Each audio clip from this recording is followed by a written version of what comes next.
Hello my friends and welcome back. Thank you very much for being with me again today. An update from Ukraine.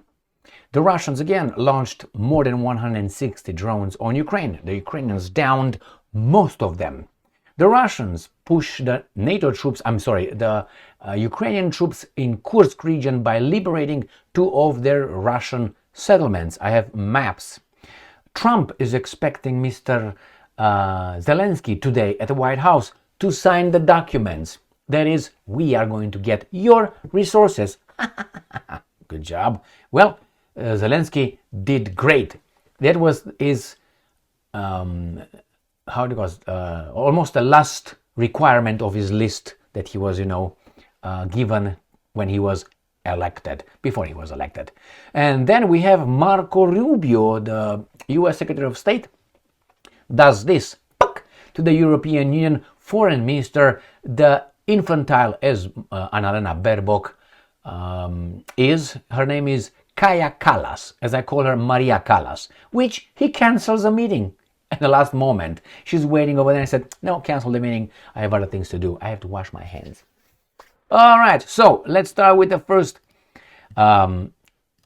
subject. Here it is, Ukrainska Pravda. Thursday, 27th of February 2025, Russia attacks Ukraine with 166 drones, 162 of which failed to reach targets. Why do the Russians still bother to launch drones? I mean, look, it's a major failure. So let's find out where exactly these guys launched them from and to where. So these guys launched 166, and then we find out 162 drones failed to reach their targets as 90 UAVs were shot down by the Ukrainian air defense and another 72 disappeared from radar. And they attacked from Russian cities of Oryol, Bryansk, Milerovo, Shatalovo and Primorsko-Akhtarsk, which are located in, let me show you the big map right there of Russia. Ukraine, mind you. There you go. So they attacked from the regular locations, which is the city of Bryansk. No, we don't want that. Then we have Oryol, we have Kursk. The other one was right here, Shataluga, Shatakakpa. Milerovo is right here in the east, in Russia. And then Primorsko-Akhtarsk right here in Krasnodar. Right there, it's the last one. Primorsko-Akhtarsk is exactly here. Primorsko-Akhtarsk. So this is where the Ukrainians were attacked from. Let's see what the Russians attacked. So these guys shot down in Kharkiv, Poltava, Sumy, Kiev, Chernihiv, Cherkasy, Vinnytsia, Khmelnytsky, Kirovohrad, Mykolaiv, and Odessa. All right, where is that located? Those are located here. Khmelnytsky, Vinnytsia, Zhytomyr, Kiev, Cherkasy is right here. Poltava, and then you got Odessa, Mykolaiv here. You got Kharkiv, Kharkov, Sumy. So basically all this, maybe with exception in here and the western part of Ukraine. All right, let's see what they hit. This is another one with the same information coming from the New Voice of Ukraine. Again, this is from 27th of February. Russian drone attack. Fire rages at industrial facility in Kyiv Oblast. A large fire has broken out at an industrial facility in Kyiv Oblast as a result of a Russian drone attack and a result of a fall of UAV debris. So the Russians, just the debris are falling and causing a major fire.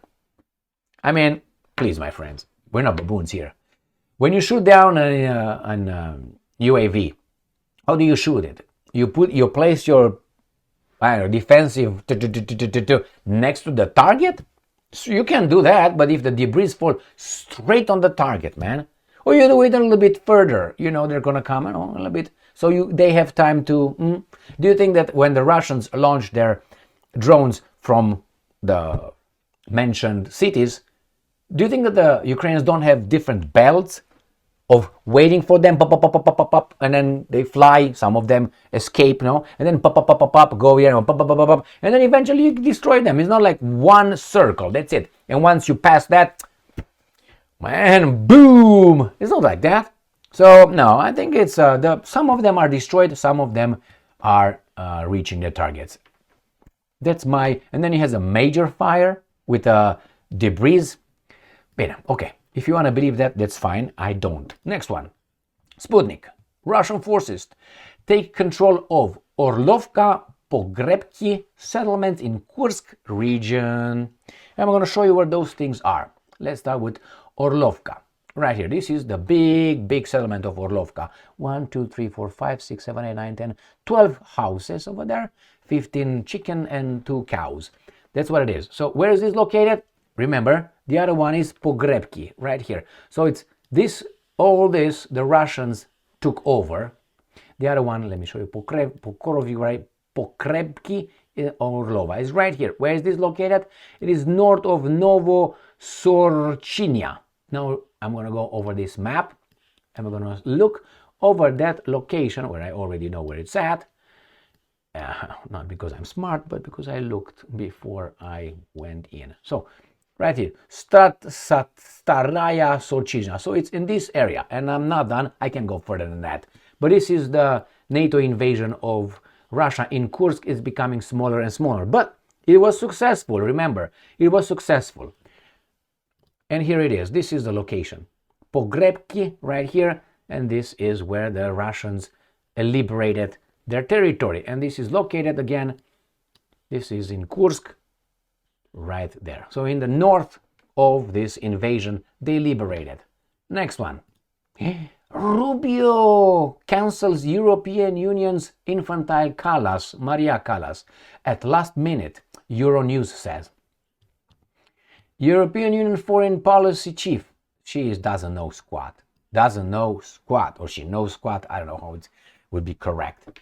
But you understand what I'm trying to convey here. Was set to meet U.S. Secretary of State Marco Rubio in Washington.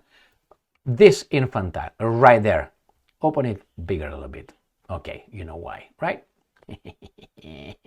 Nasty. All right. U.S. Secretary of State Marco Rubio has canceled a meeting with EU Foreign Policy Chief Maria Kallas, at the last minute due to scheduling issues. How could that be? I mean, if it, remember? I don't know if you guys in America, this is BS. When you go here to have a medical checkup and you go to the doctor and you have an appointment, you make the appointment. And appointment meaning that you schedule your life in such a way, and they schedule their schedule in such a way that you coincide, you overlap. So I drop certain meetings or whatever I need to do because at that particular time, let's say at noon, I have to meet the doctor.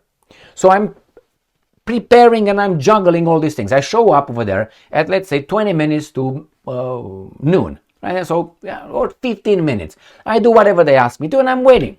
Well, if I'm not in the office at noon where my scheduled appointment was made, what's the purpose of having an appointment?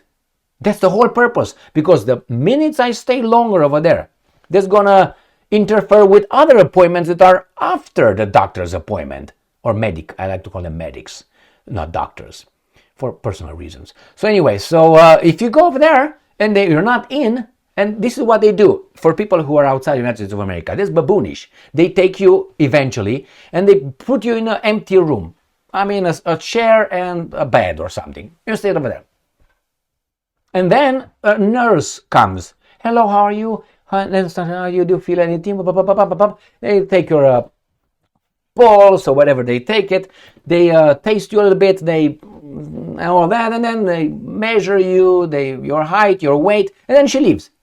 They could take you from that room and get you in another room, and then you again wait over there, and then eventually someone else comes, or maybe comes even the doctor.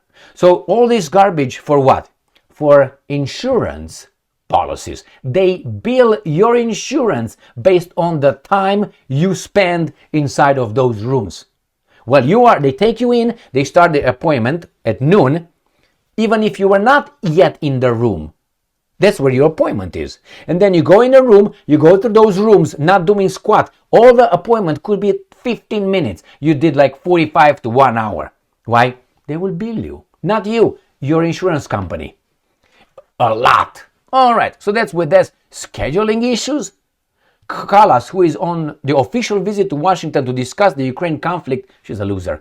And now dynamics in transatlantic relations intends to meet with representatives from the US Congress and Senate, according to her spokesperson. All right, now let me tell you this. I don't know about you, but let's say I don't even know how to say it. How about straight? Let's say I'm a president of a state, of a country, and I'm going to go to meet someone else, another president, and I go over there and I'm met by, let's say, an official, but not by the president. Am I not insulted? I am insulted. That's the first one. We say, well, it has to be the same level. But let me ask you this. Let's say you go and meet the president, or let's say you're a foreign minister, exactly as here. And let's say Marco Rubio, which I don't give him much credit for his foreign policy, but let's say Lavrov, this is the best, or maybe Peter Giarto of Hungary, or maybe Dr. Jaishankar of India, or Mr. Wang Yi of China. All these guys are foreign minister of this great, those are diplomats. And let's say they go and meet Kallas, the counterpart, or they meet the baboon Annalena Baerbock of Germany, foreign minister, the same level. And you stand in front of them, or it was that one, what's her name? Liz Truss, another baboon, anyway, in Great Britain, foreign minister. So you sit across from them, and after about, if you don't know anything about them, which you already been briefed about their abilities or inabilities, you sit over there and after about 2 questions you ask or something, you realize these guys are baboons. Now you can say, well, that's an advantage. The problem is the baboons are evil. So the baboons is not like, you know what, let's discuss. You can fool a baboon, you can do things, you manipulate the baboon. The baboon is, no, we hate you and you gotta pay. And that's it, that's all they got. You can manipulate this kind of baboon, a little bit of special baboon. So when Maria Kallas meets Lavrov, what possibly can Lavrov talk to him when he said, it's your fault? It's an insult. Anyway, good for these baboons that they canceled the scheduled meeting. Next one. Trump says Zelenskyy is coming to the White House to sign US-Ukraine critical minerals deal. Of course he would. When Zelenskyy, when he was still a clown, and he was approached, and he was told, this is what's going to happen. Doors will be open for you. Money will be pumped in you. You will be given this kind of authority. You will be given this kind of recognition and media coverage. You're going to be in charge of this country. Okay? Now, in order to do this, this is what you need to do. And Zelenskyy was like, oh, Ivey, from a clown, I'm going to be that? Sure. After all, this is my nation, Ukrainians. The Ukrainians are my nation? Can you look at my dick? Come on, I mean, you know what I mean? All right, so this is my nation. Come on, friends. So then he's got that. He has the list, and I think the second to last of his checkmarks boxes that he checkmarked is give the Ukrainians wealth, resources to the interests who approached you then. And he's doing this. Just that. But he plays hard to catch. No, we're not going to do it. He's going to do everything. Not necessarily in that order. So you remember, ass, mouth, that's what he's going to do. He's got a vagina too. So ass, mouth, vagina, that's the order. Not, anyway. Thank you very much for being with me again today. Stay strong, stay smart, look for the truth, and be just.